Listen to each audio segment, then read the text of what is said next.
एक छोटा सा गांव था जहां एक भिखारी रोज भीख मांगकर अपना गुजारा करता था। वो हमेशा भूखा ही रहता और सोचता, भगवान ने मुझे ऐसा नसीब क्यों दिया है।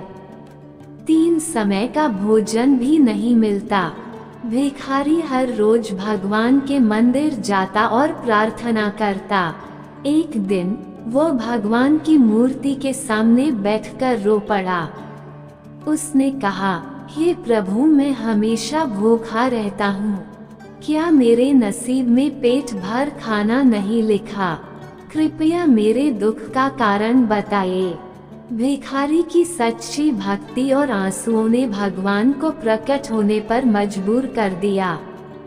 भगवान ने कहा, वत्स, तुम्हारे नसीब में केवल एक बोरी अनाज ही लिखा है। यही कारण है कि तुम्हें रोजाना बस थोड़ा थोड़ा अनाज मिलता है। ये तुम्हारे पूरे जीवन के लिए है। भिखारी ने दुखी होकर कहा, हे प्रभु, क्या ये संभव है कि आप वह एक बोरी अनाज मुझे एक बार में दे दें? मैं जीवन में कम से कम एक बार तो भर पेट खाना चाहता हूँ। भगवान उसकी सच्ची इच्छा देखकर बोले, ठीक है, जैसा तुम चाहते हो वैसा ही होगा।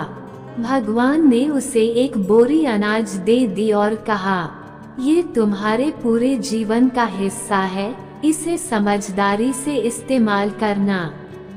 भिखारी एक बोरी अनाज पाकर बहुत खुश हुआ। उसने उसी दिन अपने लिए स्वादिष्ट भोजन बनाया और पेट भरकर खाया। खाने के बाद उसने देखा कि बोरी में अभी भी बहुत सारा अनाज बचा हुआ है। उसने सोचा, यह अनाज तो मेरे जीवन के लिए है, लेकिन दूसरों की मदद करना भी अच्छा है। भिखारी ने बचे हुए अनाज से रोटियां बनाई और गांव के गरीब लोगों में बांट दी। वह बहुत संतुष्ट हुआ और चैन की नींद सो गया। सुबह जब भिखारी उठा और बोरी को देखा तो वह चौंक गया। बोरी में फिर से अनाज भरा हुआ था। उसने सोचा, ये कैसे संभव है? भगवान ने तो कहा था कि यह मेरे जीवन का आखिरी अनाज है। उसने फिर से पेट भर खाना खाया और बचे हुए अनाज को गरीबों में बांट दिया। ये सिलसिला कई दिनों तक चलता रहा। हर रात वो अपने हिस्से का अनाज खाता और बचा हुआ दूसरों को दे देता, और हर सुबह बोरी फिर से भर जाती थी। कुछ दिनों बाद भिखारी ने भगवान को फिर से याद किया और कहा, हे प्रभु, आपने कहा था कि मेरे नसीब में सिर्फ एक बोरी अनाज है, लेकिन ये तो रोज भर जाती है। ऐसा कैसे हो रहा है? भगवान ने प्रकट होकर मुस्कुराते हुए कहा, वत्स, ये सब तुम्हारे सेवा भाव का फल है। जब तुम अपने अनाज का एक हिस्सा गरीबों में बांटते हो तो उनके नसीब का हिस्सा भी तुम्हारे हिस्से में जुड़ जाता है। तुम्हारी उदारता और भक्ति ने तुम्हारे नसीब को बदल दिया है।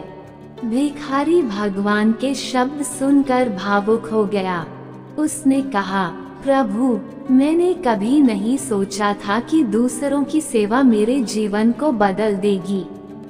अब मैं समझ गया हूँ कि सेवा ही सबसे बड़ी पूजा है।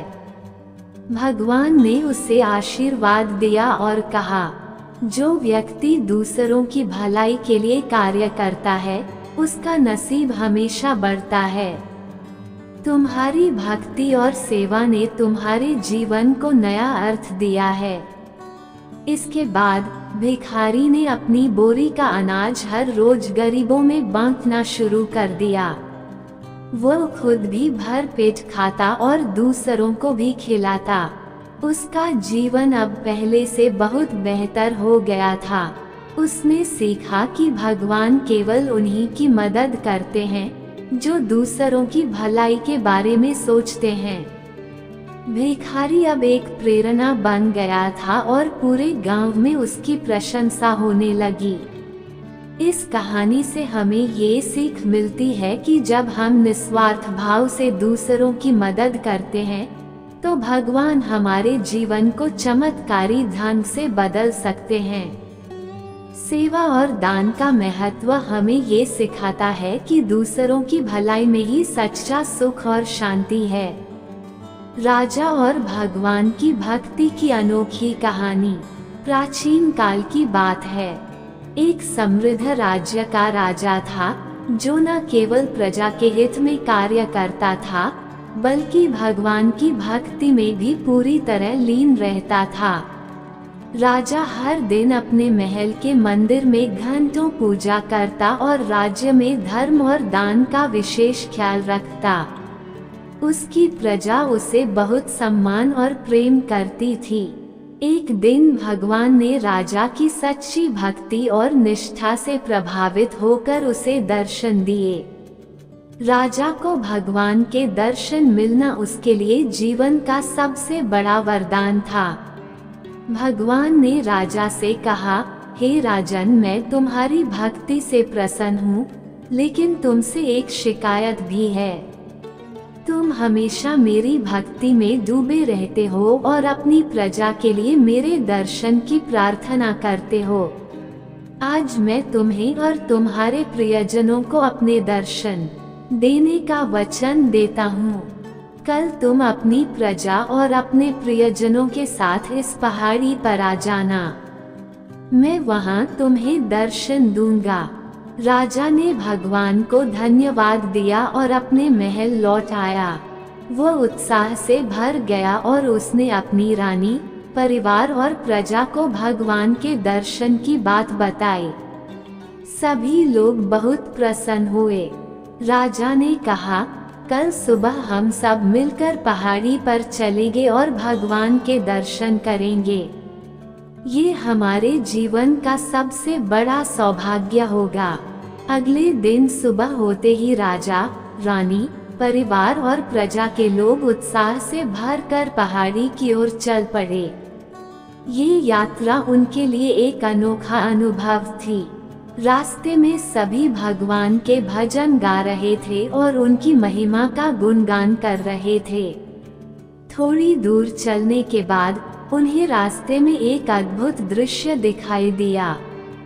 एक पहाड़ तांबे के सिक्कों से ढका हुआ था। इतने सारे तांबे के सिक्के देखकर कुछ लोग लालच में आ गए। उन्होंने सोचा, भगवान तो हमें आगे भी मिल जाएंगे, लेकिन इतने सारे तांबे के सिक्के हमें फिर कभी नहीं मिलेंगे। वे लोग तांबे के सिक्के जमा करने लगे और राजा से अलग हो गए।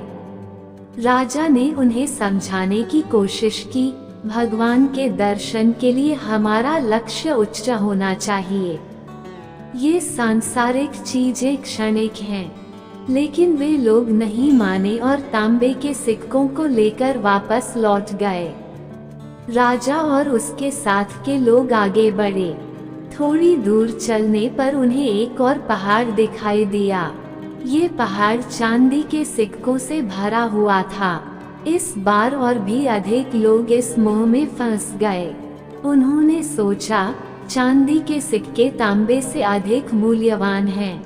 हमें इन्हें लेना चाहिए। भगवान तो हमें आगे मिल ही जाएंगे। राजा ने फिर से उन्हें समझाने की कोशिश की, लेकिन वे भी राजा का साथ छोड़कर चांदी के सिक्कों को बटोरने में लग गए। राजा का मन उदास हो गया, लेकिन वह बिना रुके आगे बढ़ता रहा। अब उसके साथ केवल कुछ गिने चुने लोग ही रह गए थे। जैसे जैसे यात्रा आगे बढ़ी, उन्हें एक और पहाड़ मिला। ये पहाड़ सोने के सिक्कों से ढका हुआ था। इस बार राजा के साथ के अधिकांश लोग सोने के इस पहाड़ को देखकर ठहर गए। उन्होंने कहा, सोने के सिक्के तांबे और चांदी से कहीं अधिक मूल्यवान हैं। हमें इन्हें लेकर अपने जीवन को समृद्ध बनाना चाहिए। राजा ने उनकी ओर देखा और कहा, क्या तुम भूल गए कि हमारा लक्ष्य भगवान के दर्शन करना है? ये सब कुछ छोड़कर हमें आगे बढ़ना चाहिए। लेकिन सभी लोग सोने के मोह में पड़ गए और राजा को छोड़कर चले गए। अब केवल रानी ही राजा के साथ रह गई। राजा ने गहरी सांस ली और अपनी यात्रा जारी रखी। चलते चलते राजा और रानी एक और अद्भुत स्थान पर पहुँचे। वहाँ एक पहाड़ हीरे और बहुमूल्य रत्नों से भरा हुआ था। इस बार रानी भी इस मोह से खुद को रोक नहीं पाई। उसने राजा से कहा, ये हीरे और रत्न अनमोल हैं। इन्हें छोड़ना बहुत कठिन है। आप आगे बढ़िए, मैं इन्हें लेकर आती हूँ।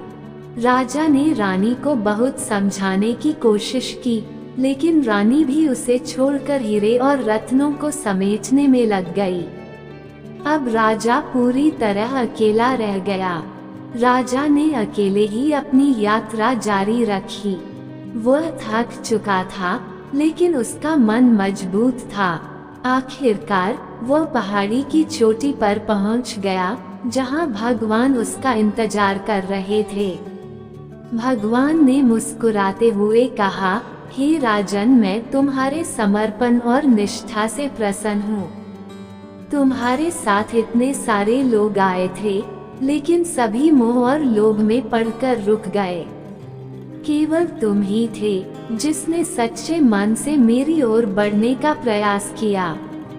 राजा ने सिर झुकाकर कहा, हे प्रभु, मैं अपने प्रियजनों और प्रजा को आपके दर्शन कराना चाहता था, लेकिन वे सब रास्ते में ही रुक गए। मुझे खेद है कि मैं अकेला ही आपके पास आया। भगवान ने उत्तर दिया, ये संसार की सच्चाई है। जो लोग अपने मोह और लोभ को त्याग नहीं सकते, वे मुझ तक नहीं पहुंच सकते। केवल वही व्यक्ति मेरे पास आता है जो सब कुछ छोड़कर मुझे समर्पित होता है। भगवान ने राजा को आशीर्वाद दिया और कहा, तुम्हारी भक्ति और त्याग के कारण मैं तुम्हें वरदान देता हूँ कि तुम्हारा राज्य सदा सुखी और समृद्ध रहेगा।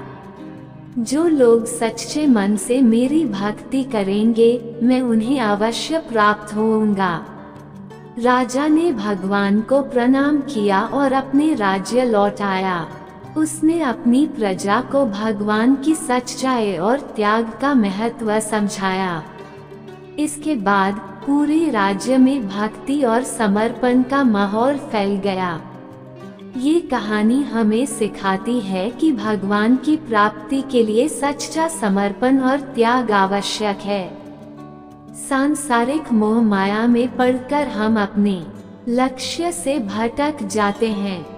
केवल वही लोग सच्ची भक्ति कर सकते हैं जो हर परिस्थिति में भगवान को अपने जीवन का केंद्र बनाते हैं। Please like, share and subscribe my channel. Thank you.